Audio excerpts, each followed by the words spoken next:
As the country commemorates Juneteenth this weekend, how would you characterize where corporations are now versus where we were a year ago, just after the death of George Floyd? Well, as a Texan, the state where the Emancipation Proclamation was announced to the slaves somewhat belatedly, but yet it became ultimately a state holiday that is now spread into a national movement. The Juneteenth anniversary and the anniversary of the murder of George Floyd give us an opportunity to reflect on the progress we've made. And I absolutely believe we have made progress. A year ago, many corporations made commitments. I would say some of them were not very strong. Some of the statements by some leaders were somewhat performative. But overall, I think we have seen concrete progress. We've seen it in the numbers of directors who serve on public company boards. We're seeing it in the number of people of color moving into the C-suite. And we've seen it in a number of efforts like the corporate call to action that I hope we'll have an opportunity to talk about. Absolutely. Well, let's talk about that. Actually, you, along with Connecticut Treasurer, State Treasurer Sean Wooden, put together the corporate call to action along with 18 financial institutions. And so of those four pillars, where do you see the most immediate impact happening? Well, I think we're already seeing investment happening.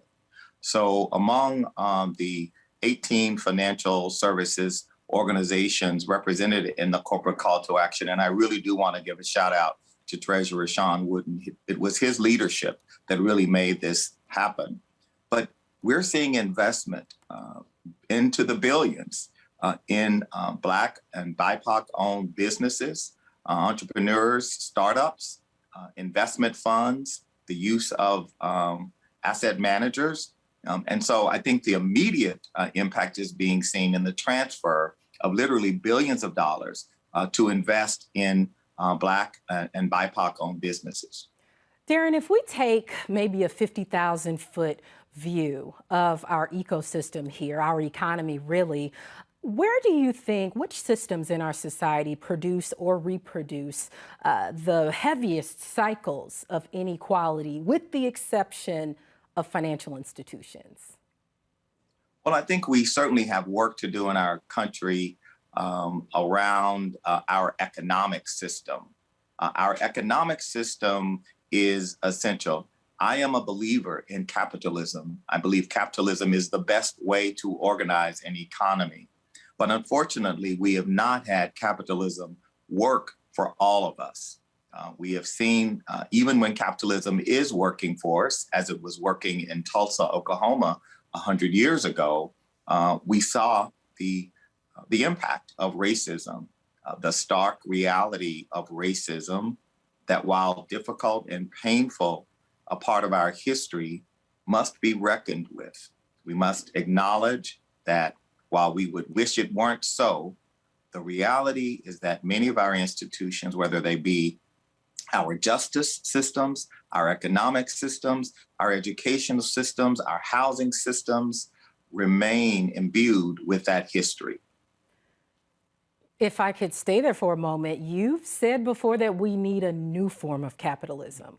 Tell me something. What does that new form of capitalism look like to you? Well, capitalism has never been a static understanding of economics. It has always evolved. It has evolved over many centuries, as the scholar Seth Rothman at University of Pennsylvania, as Finn Burkhardt at Harvard have demonstrated in their academic research on the history of capitalism. It has always evolved and responded to the times. And so today, we must respond to the inequality that capitalism is producing. That inequality means that far too many people like me, who are lucky enough to have assets, to have been invested in the markets these last few years, are receiving an outsized return on our investment, while most Americans are actually falling further behind. And the reason this is not good for our economy, or more importantly, good for America and our democracy, is because our economy needs to generate hope, because hope is the oxygen of democracy. And when our economy is generating inequality, too much inequality, it will start to generate and contribute to a sense of hopelessness. And hopelessness is the enemy of democracy.